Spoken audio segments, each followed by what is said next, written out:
Hello, I'm trying, fiends, friends, I'm and trying to see familiars. all your posters.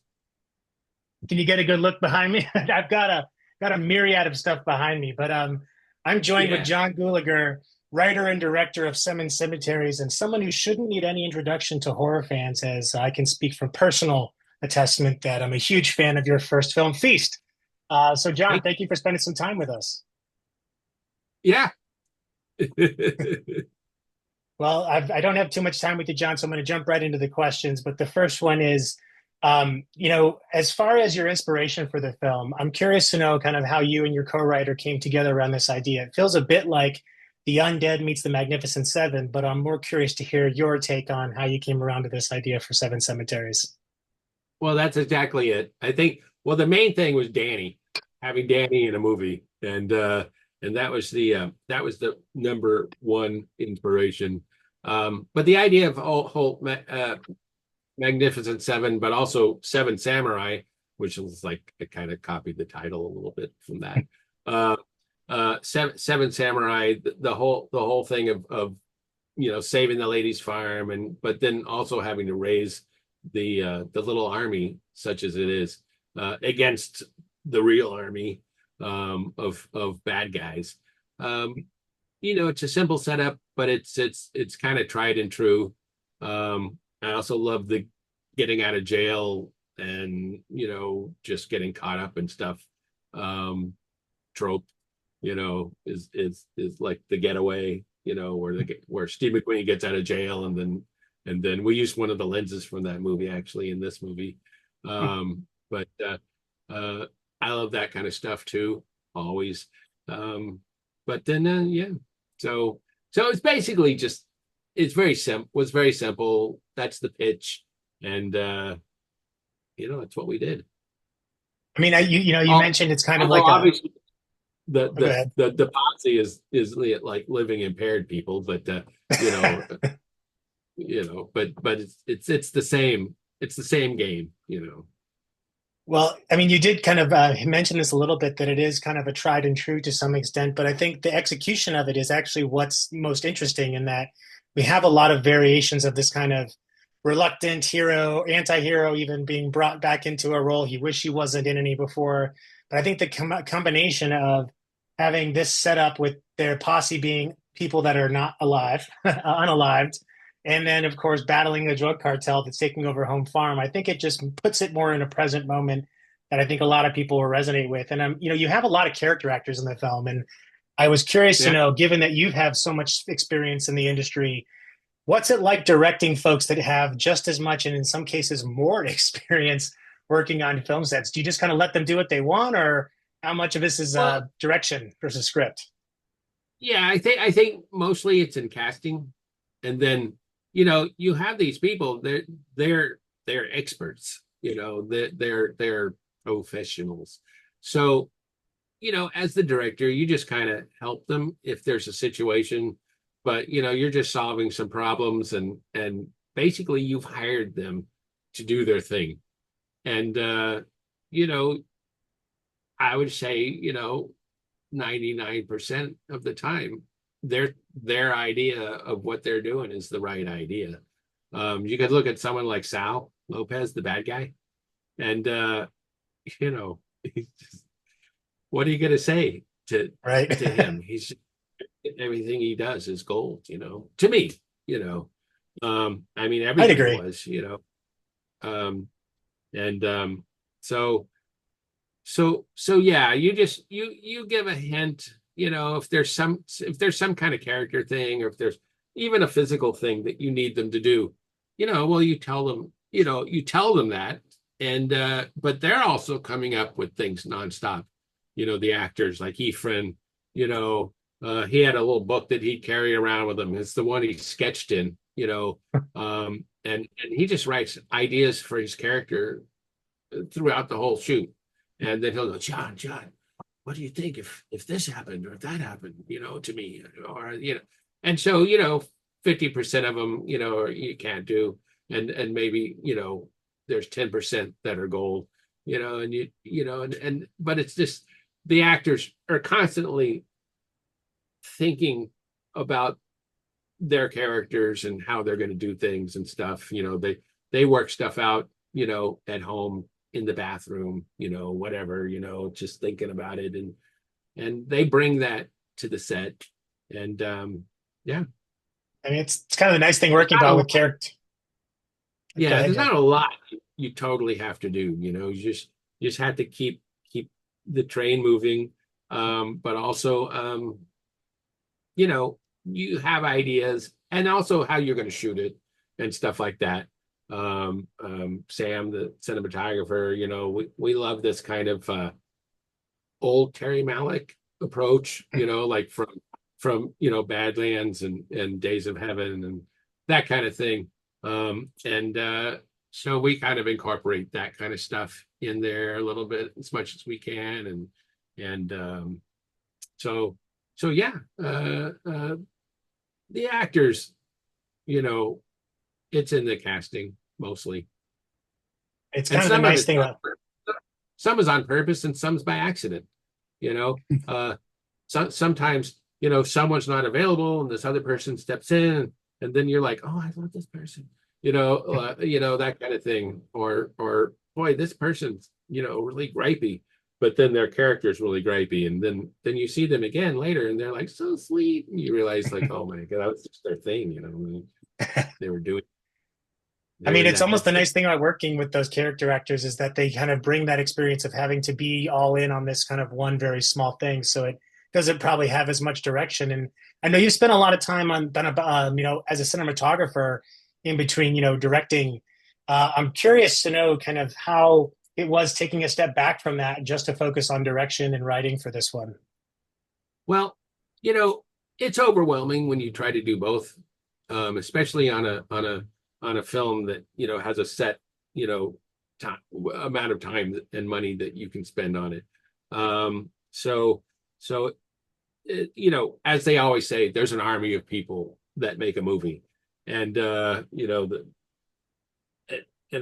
I've talked to cinematographers that have become directors, and I say, well, are you why don't you shoot your films? And they go, I did it once, man. It's just, I can't do it. I'm never going to do it again. That kind of thing. So if I'm here at home and I'm shooting stuff and I can set up a little scene, and shoot it all day long and that kind of, and it's not a, rush or one shot all day long. Awesome. Um, it's really it's really difficult to do it when the train is moving. Um, but there's some people that do, and I would love to do that. So we'll see. Hopefully we get you in your own as your own DOP and director sometime soon. And I know I have a little bit of time left with you. My last question is if you were to put a double feature together with Seven Cemeteries, what other movie would you pick to go along with it? Oh no, oh no, I haven't really even thought about that. I don't know. I would. What do you think? Like do that. I think my first mind goes to Kill it. something with like a posse of some sorts. It could be like a brain dead or like a dead alive situation where it has that same kind of fun and almost kind of pulpiness to it. But then again, Magnificent Seven or Seven Samurai would also be long but very well placed alongside Seven Cemeteries. Well, I think it's interesting because a lot of younger people don't even know those movies. And in fact, I mentioned one to some people the other day. We were talking about something, and I mentioned a movie that my dad was in, and they had never heard of it. And they're like horror people, and I was like, really? I thought that was weird. But every I always think that every 5 years there's a new audience, Mm. um, because people are like coming of age and this kind of thing, and where I've been around for a long time, so I go back. I may have gone to see Alien when it played for 48 hours at the Egyptian theater the night it came out, but I knew it from the terror from beyond space, Right. which scared me to death when I was a kid, on my little TV, a little 9-inch. black and white TV that I'd watch all these movies on, all night long. And but new audiences, man. They True. We are constantly getting a new influx of horror fans, and I think if nothing else, this can help give. so big. Horror's so big right now. It's. I mean, I won't say it's making a comeback because it's never Always left. here. But some of these movies like Nosferatu that are coming, I think I have hopes for. I love The Witch. Um, um, um, and all these kind of things that are coming out. I want to go see Azrael maybe tomorrow. And see how that is. I think I have hopes that there's a lot of great stuff A good time to be coming a out. horror fan. And I would say, Yeah. so far as folks that haven't, had a chance to see those older classics, Seven Cemeteries can be their gateway drug. So, for those looking to take to check this one out, it's going to be in theaters on demand on October 11th. John, thank you so much for your time today. It's been a pleasure speaking with you. Looking forward to more of your work. And thank you again for the time. Thank you. Take care, John.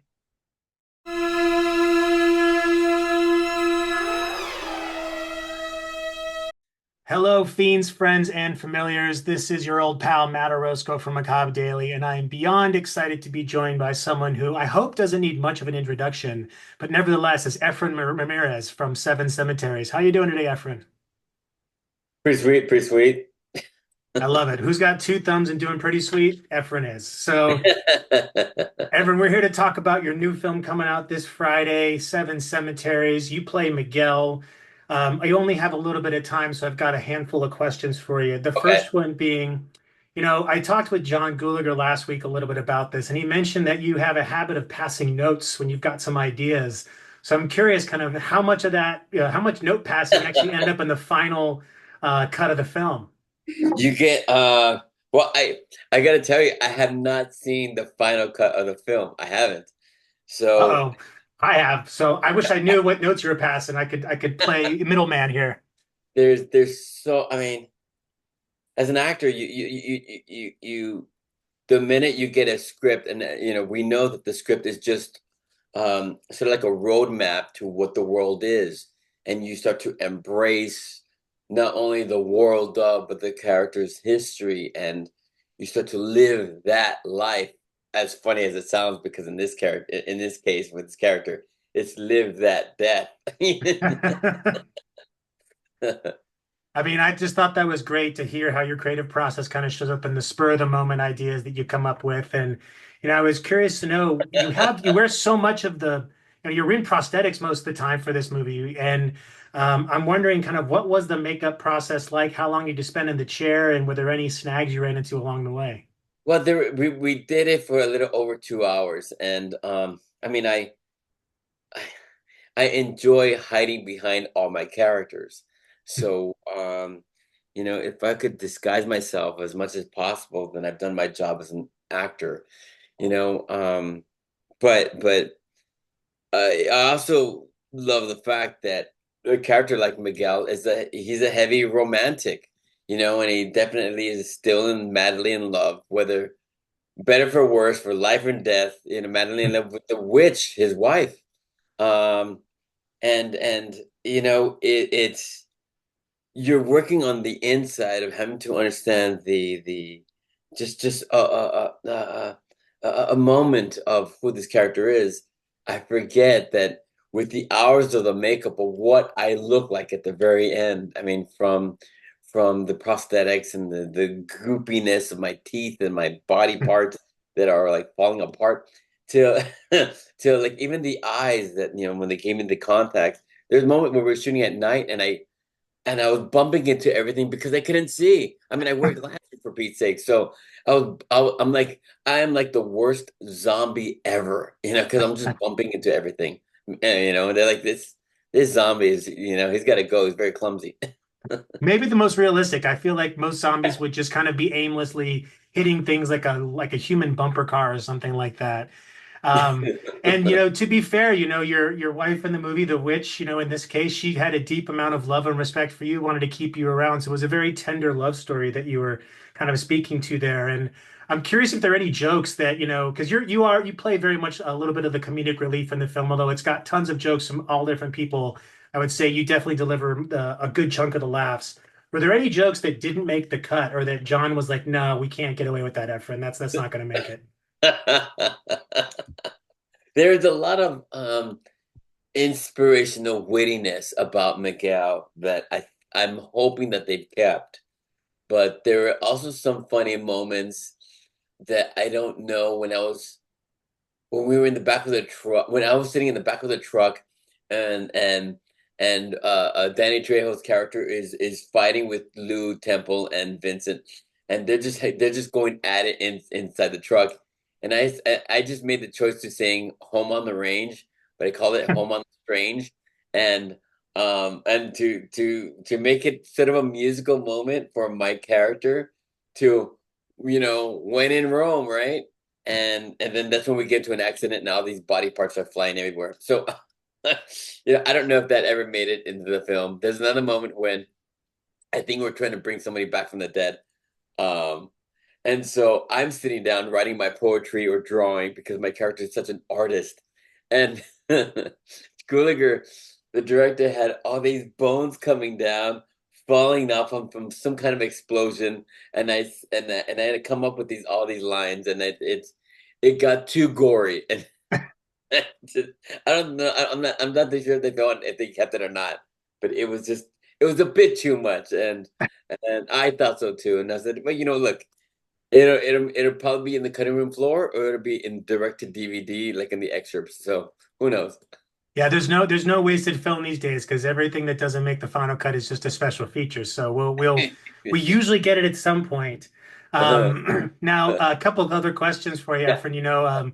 My favorite one to ask is if you were being asked to program a double feature with Seven Cemeteries. Obviously you haven't seen the final cut, but you know generally what it's about more or less. What's the movie that you would pair up with it? Come on, Seven Samurai.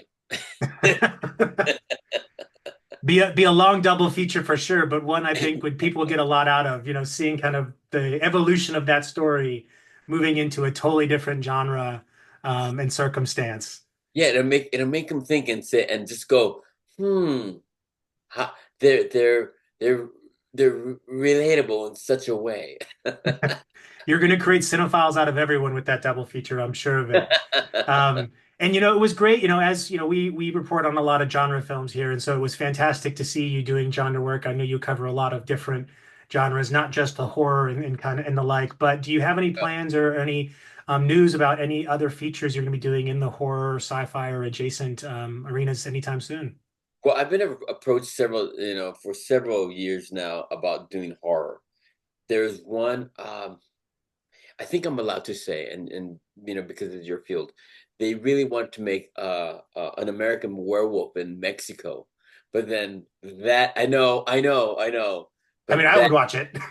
that never happened, and maybe one day it will. And I was excited about that, especially because of my role. Um, and I love character work. I love the exploration of characters trying to find something even deeper beyond themselves. So, but that never happened. And then I did a film last year called Satanic Hispanic, which is an anthology of horror, and I really enjoyed that character, the Traveler. So so when this film came to be, Seven Cemeteries, it you enter the mysticism of horror with the surrealism of crossing over to the other side. So for me, whether it's doing a drama or a comedy or an adventure film, jumping into this kind of genre in such a way is always appealing because it explores something that's always that seems to be ever changing and new. So if I could do that, as an artist, then cool. I hope I entertain you in such a way. You do. I mean, and again, I'm glad you brought up Satanic Hispanics because, last year I think you worked with Mike Mendez on the Traveler bit, and it's such a different role to see you kind of playing this mysterious, but also real badass character. And then of course we see you now in Seven Cemeteries playing this undead lover, hopeless romantic. So I can see again the David Naughton role of you playing American Werewolf in Mexico. Si se puede. So it's out there. If we put it out there, maybe it'll happen. Uh, Um, but I guess my last question for you here is going to be just, what are the things that, when you think back on the process of making the film, and the working with all these different character actors, what was some of the most rewarding parts for you, but also what was some of the most challenging? I think the most rewarding is being able to see when the group is all together because you see these characters, but as an actor, when the camera's not rolling, I see the actors and I see actors like Lou Temple or Vince, Vincent, you know, or from Emma to Richard, who's great in The Bear, and he just to see what they do as choices, through these characters' lives and how they begin to shine throughout the story of the film. I am fascinated by that. Um, the any regrets? I wish I could shoot some more because I love these characters, it's when you have a feature film, you hope that you have enough time to be able to explore the history of these characters and the making of who and how they become for who they are. So we'll see. Who knows? I mean, I would love to see kind of a exploration of each one of these different characters, kind of have their own prequel, if you will. So, John, if you're listening and watching this, hey, just know you've got at least one person that will watch it, and potentially one person that'll play in it over here at Efren. So, um, well, Efren, I just want to thank you so much for this Yeah. interview. It's been a pleasure speaking with you, and I just want to remind everyone watching or listening to this to please go and see Seven Cemeteries in theaters this Friday. You can also catch it on demand, on the 11th. So please just make sure you go out and support your independent genre film. And Efren, thank you so much. Can't wait to see you in either Seven Cemeteries 2 or whatever the next horror film comes out and will be. Thank you for the Thanks, man. time. Thanks.